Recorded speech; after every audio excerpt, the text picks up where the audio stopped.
नमस्कार, मैं तुफ़ैल सिद्दीकी। आज मेरे हाथ में एक पुस्तक है, साक्षात्कार।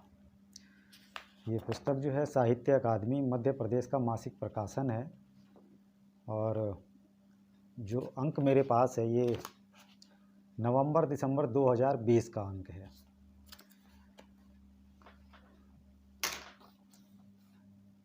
मीरा जैन जी का एक लेख है, बालमन और भावी जीवन। ये बच्चों के लिए बहुत अच्छा लेख है। स्वस्थ समाज की संरचना में प्रत्येक वय के मनुष्यों का महत्वपूर्ण योगदान है। हर व्यक्ति की विभिन्न भूमिकाओं के निर्वहन से ही सुंदर व सशक्त समाज का निर्माण होता है और यही सशक्तता व्यक्ति के सुख की कारक है। इसके अभाव में समाज में अव्यवस्था की स्थिति उत्पन्न होना स्वाभाविक है, परिणामतः दुख, कष्ट, परेशानी आदि की उत्पत्ति। अतः स्वस्थ समृद्ध समाज हेतु व्यवस्थित दिनचर्या के अतिरिक्त श्रेष्ठ आचरण की भी महती भूमिका है। समाज निर्माण में बालक, युवा एवं बुजुर्ग इन तीनों श्रेणियों में किसी के भी अस्तित्व को कमतर नहीं आंका जा सकता है। उक्त तीनों श्रेणियों में यदि बच्चों की भूमिका पर प्रकाश डाला जाए तो प्रथम दृष्टया वे समाज के एक सामान्य अंग ही नजर आएंगे। अधिकांश अपेक्षाएं युवाओं पर ही केंद्रित होती हैं, किंतु इस विषय पर गंभीरता से चिंतन किया जाए तो यह तथ्य स्पष्ट रूप से उभर कर आएगा कि बालक ही सुदृढ़ समाज की मजबूत नींव है, क्योंकि आज का बालक कल का युवा होगा। वर्तमान परिदृश्य पर यदि दृष्टिपात किया जाए तो पाएंगे कि पिछले कुछ दशकों में सामाजिक परिवेश अत्यंत तेजी से परिवर्तित हुआ है। अन्य क्षेत्रों के अतिरिक्त बच्चों की ज्ञान ग्रंथि भी तेजी से विकसित हुई है। इलेक्ट्रॉनिक्स युग ने उनके सीखने की प्रवृत्ति को अतीत की अपेक्षा कई गुना विस्तृत कर दिया है। यह अकाट्य सत्य है कि आज का बालक कल का समाज सारथी ही नहीं, नवनिर्माता भी है। जिनके कंधों पर भावी समाज और देश की बागडोर है, फिर क्यों न उन पर विशेष ध्यान देते हुए उनकी मनोस्थिति का सूक्ष्मता से अध्ययन कर प्राप्त परिणामों के अनुरूप क्रियान्वयन किया जाए। वर्तमान दौर में उत्तमता के साथ निकृष्टता भी समानांतर अपने पांव पसार रही है। निर्धनता, अराजकता, असमानता इत्यादि का कुप्रभाव बचपन तो निगल ही रहा है, उनके उज्ज्वल भविष्य पर भी प्रश्न चिन्ह लगा रहा है। इस पर अंकुश लगाने हेतु विभिन्न पहलुओं पर ध्यान देना अति आवश्यक है। नौनिहालों के प्रति ममत्व के चलते सामान्यतः उनकी हर बाल सुलभ क्रियाओं का, बोलने की शैली इत्यादि को हंसते हुए मनोरंजक मानते हुए बड़े हल्के से लिया जाता है। वह तुतलाकर चाहे जो कहे, चाहे जो करे, सब मंजूर, आखिर वह बच्चा ही तो है। लेकिन पालक गण की इस प्रवृत्ति को बालक के श्रेष्ठ लालन पालन के मार्ग पर न्यून सा रोड़ा कहें तो कोई अतिशयोक्ति नहीं होगी। एक शोध के अनुसार 5 वर्ष की आयु पूर्ण होते तक बालक जीवन का 80% आचरण, व्यवहार आदि सीख चुका होता है। फिर जीवन में 20% ही सीखने के लिए शेष रहता है।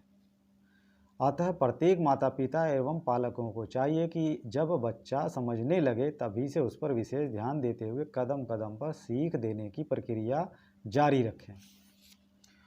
उसे इस चीज़ का भान कराएं कि क्या अच्छा है और क्या बुरा है, उसे क्या करना है और क्या नहीं करना है आदि। इसका आशय यह नहीं है कि बालक की स्वतंत्रता पर अंकुश लगाया जाए।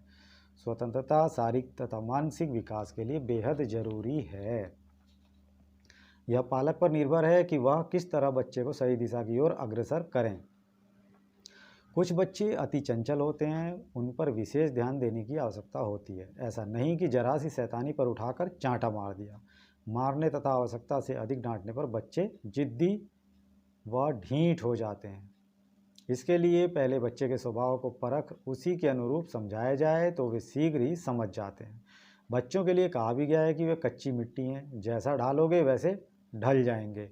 खेल खेल में, कहानियों में, छोटे मोटे नाटकों के माध्यम से उनके आचरण में हर वह चीज़ समाहित की जा सकती है जो हम चाहते हैं। पहले आप उनके जैसे बन जाइए, फिर उन्हें आपके जैसे बनते देर नहीं लगेगी। अनेक विद्वानों से कहते सुना है कि बहुत परेशान है, बच्चा हमारी बात ही नहीं मानता है। इसमें गलती बच्चे की नहीं बल्कि माता पिता की है, जिन्होंने बचपन में उसे संस्कार देने की कोशिश ही नहीं की। बच्चा जब किशोर वय में पहुंचने की कगार पर होता है तब हम उस पर संस्कारों का लबादा लादने की भरपूर कोशिश करते हैं, किंतु परिणाम आशा अनुरूप नहीं आते। अतः पालक और बालक दोनों ही स्वयं को असहज महसूस करते हैं। दोनों पक्षों की अनावश्यक शक्ति जाया होती है सो अलग। ऐसी अनेक क्लिष्टताएं उपस्थित हो सकती हैं जिनसे निजात पाना सने सने मुश्किल लगने लगता है। बच्चे की परवरिश में चंद बातों का यदि ध्यान रखा जाए तो निश्चित ही अनुकूल व सार्थक परिणाम हमारे समक्ष होंगे। नंबर 1, बच्चों पर अनावश्यक दबाव न बनाएं। भौतिक संसाधनों की अपेक्षा स्नेह, ममत्व व संस्कारों से पोषित करें। जहाँ तक संभव हो क्रेच व नौकरों के भरोसे न छोड़ें। उसे जो कुछ भी बताएं वह सत्य ही हो, आधी अधूरी जानकारी न दें। कई बार ऐसे मौके आते हैं जब अपने आवश्यक कार्य छोड़कर उन्हें उनके अनावश्यक कार्य भी करने पड़े तो करें। अध्यात्म का बीजारोपण बाल्यकाल से ही प्रारंभ कर दें। कम से कम 3 वर्ष की आयु से पूर्व शाला न भेजें। गर्भावस्था तथा स्तनपान के वक्त शिशु पर माँ के विचारों का गहरा प्रभाव पड़ता है, अतः विचारों में सकारात्मकता रखें। बच्चों में उत्तम आचरण शिक्षा की पहली सीढ़ी है। परिजनों का आचरण बच्चा जैसा देखता है वैसा ही सीखता है।